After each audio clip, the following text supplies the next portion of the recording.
गाना के जैसे वेट करते रहो फैनी गाना उसन ना चलो एकदम डूब गई हम गाना इतना बढ़िया हमारा तो बुझा था कि गाना फ्लॉप हो गई का है कि कम से कम अगर 5 दिन गाना में लेट हो जाता रहे पवन सिंह के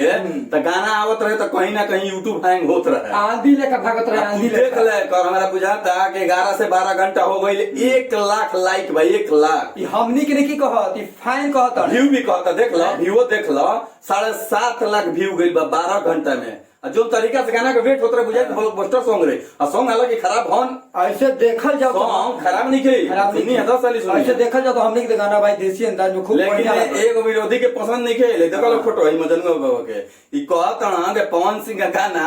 ई कहीं से हमको ठीक नहीं लगा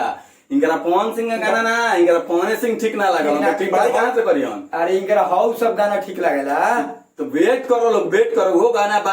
अभी गाना के अब देखो हमारा लगा था पवन सिंह जो तरीका से गाना छोड़ल चाहत रहन लेट काहे करते हैं तोहरे लोग के चलते ही गाना के प्यार आशीर्वाद ना मिलो हबड़ात काहे बड़ा लोग महाराज ये तो पहिल का गाना जोड़ लो बाकी बा अभी सारे गाना से बता देते नहीं हम सारे गाना वेब म्यूजिक टिप्स भोजपुरी आकांक्षा पूरी वाला अभी बवाल बाकी बा महाराज हालांकि बवाल से कमो सॉन्ग ना रजनी उषा फिल्म से आइला हमारा तो विश्वास नहीं कि कम से कम इनका चल जाता है 1 घंटा में कम से कम 1.5 लाख लाइक चल जाता है फैन के नाराजगी भी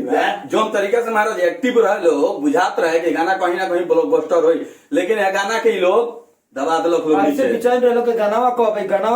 गानावा आगे तो सूत गिला लोग क्या लोग इंक्वायरी दी चला मूड तक खराब मिलता है नेक्स्ट वीडियो में।